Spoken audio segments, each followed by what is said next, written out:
Let's talk about evaluation. Now, when we're thinking about evaluation, we're not just thinking about evaluating one aspect of what we've described, the different stages of sleep, aging, the activation synthesis theory, sort of combining that all together. So we're going to evaluate them all. So let's start by thinking about the different stages of sleep. Brain scanning technologies largely support this idea.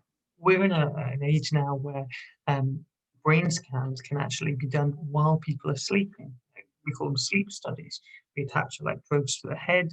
We can put people through an MRI machine. We can see what it looks like when people are sleeping. And these scans have identified the different types of brain patterns, or what we call brain waves, present in each stage of sleep, and shown that they change throughout a full cycle. So in light sleep, the main types of waves are what we call alpha and beta waves. In slow wave sleep, it's mainly theta and delta waves predominate. And in REM sleep, we know there are a high number of beta waves. So this idea that REM sleep is very similar to being awake is supported by our studies, by the studies of the brain. So it supports that there are distinct stages of sleep and that changes in brain activity are a key part of them. The next piece of positive evaluation is Hobson in 2012. Hobson looked at the activation synthesis theory.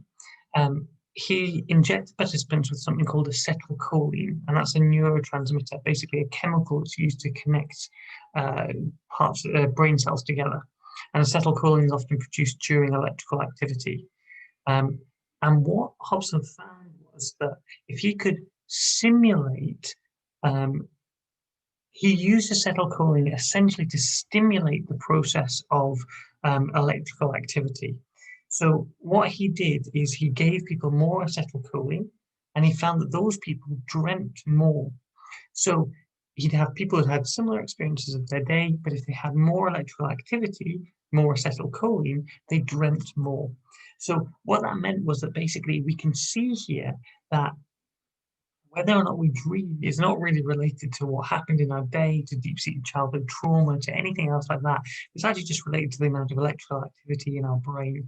And that supports this idea of the activation synthesis theory, which basically says that dreams are essentially random and meaningless. Sorry. And brain scans also support this. And they show that during dreaming, the brainstem and the other areas of the brain involving movement are activated, but the part containing memory is usually not activated. So essentially, they're saying dreams aren't memories. They're not based on things that have happened to you, because otherwise the part involving memory would be activated. So instead, they're actually just more kind of responses to random electrical activities rather than being related to memory. So let's think about this negative evaluation. Well, Domhoff in 2005 opposed this idea that dreams are random, meaningless, they don't have anything to do with it, whatever. Because actually, most people have recurring dreams, right? Like I'm sure you could tell me a dream that you've had that has happened more than once. And also, we do dream about events in the previous day or around us. Like the other day, I had a dream about going back to a place I used to work. Oh gosh, maybe 20 years ago. I'm so old, guys.